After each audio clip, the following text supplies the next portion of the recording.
All right. 2021 Ducati V4 Streetfighter. 208 horsepower on less than 400-pound motorcycle. And well, somebody foolish enough like me to go take it out for a ride. Oh, right away when you light it up, you can hear that Akrapovic exhaust system absolutely rumbling, making sure that you know that you're on a Ducati. That V4 90-degree motor is just a beast. Well, let's get out and see if she rides as good as she sounds, shall we? We'll start off here local.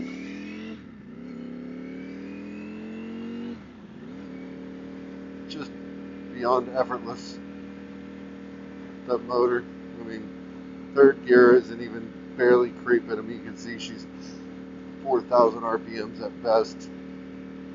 Coming into a little bit of an S turn. The bike itself being a Ducati, you know, she's just going to lay over. Absolutely. You can feel how it's roughly about the same style motorcycle as its sister, the Panigale. Race inspiration, tons of power, very lightweight. Now this bike will give you a 0 to 60 pull in right at 3 seconds. Now I'm not going to do that on camera because of course I don't want to get in trouble, but she is an impressive machine. Now we'll go down to a rolling stop at 1. Okay, so let's just go ahead and let her eat a little, shall we?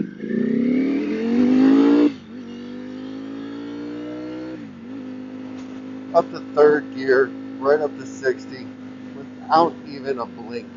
Not even a blink. I mean, anybody who's listening to those motor revs can hear that I'm not even getting on that bike.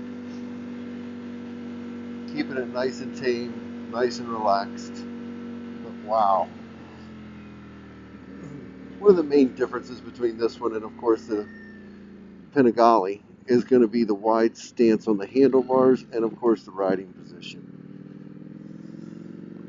And that gives it a little bit more ease whenever you're here in the slower speeds. You know, you always got to be careful whenever you're riding. You never know what kind of environment.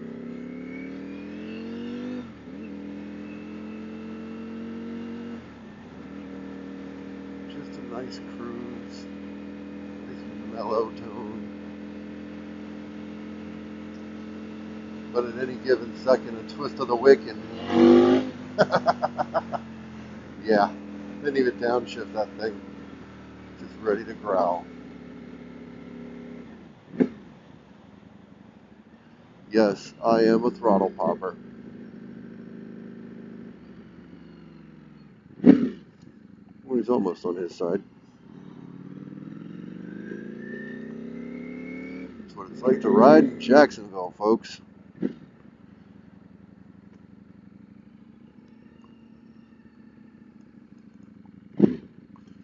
I have to edit this part out. Missed my turn.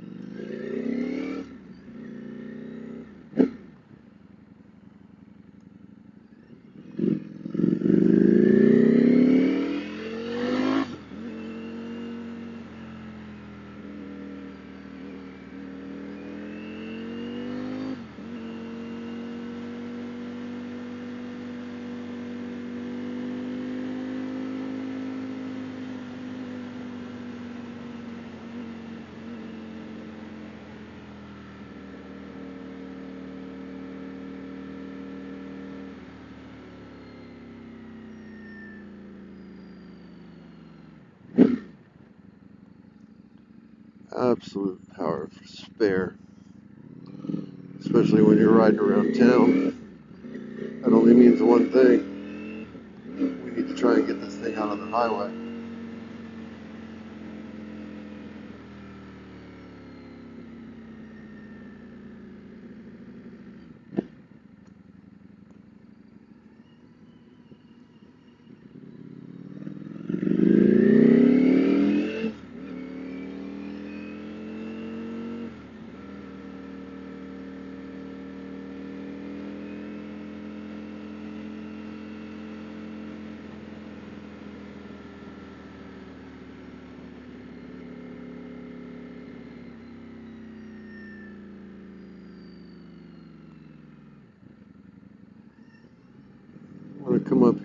the interstate. Maybe we can get her out of third gear, eh?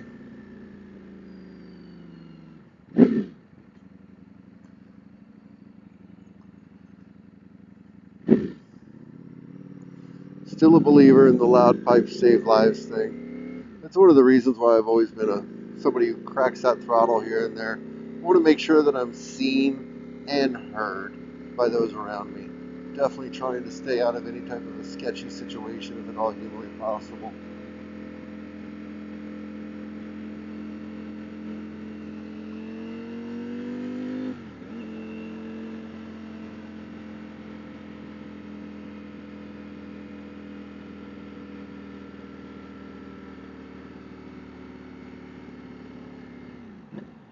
Let's try and take our time here. See if we can let some of the people in front of us get a little bit further in front of us.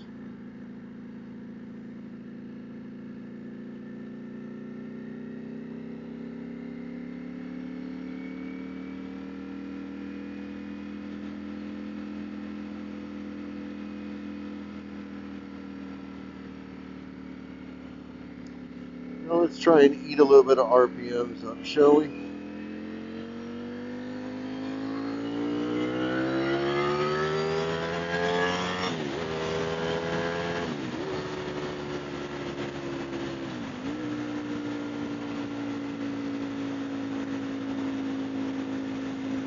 Once you hit 6,000 RPMs, the second set of the motor,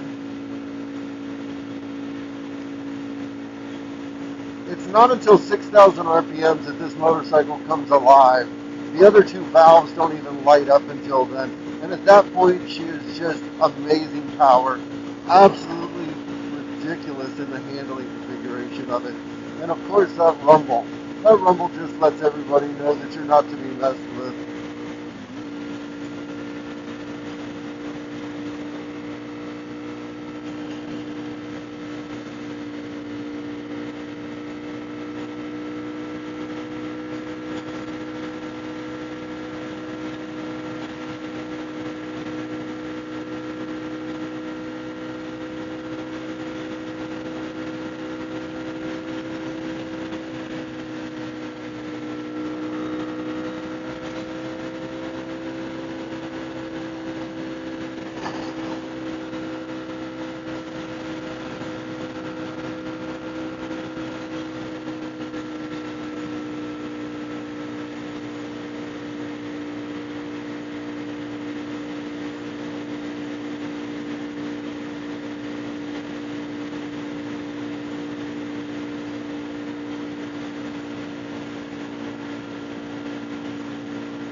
Riding position is really fantastic.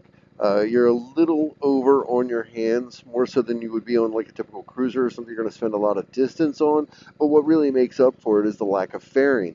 The lack of fairing, whenever you're at the highway speed, really acts as a pillow or something to lean on, and it just pushes up against your chest. The pressure that would normally be on a naked motorcycle, something that's going to push you back on typical cruisers and things like that, where you get that abdominal crunch from too many miles, is not the case here. That air push is almost like something to lean up against whenever you're up there at interstate speeds, and suddenly makes those miles tick by a lot easier. See if we can make it back on the interstate in one light.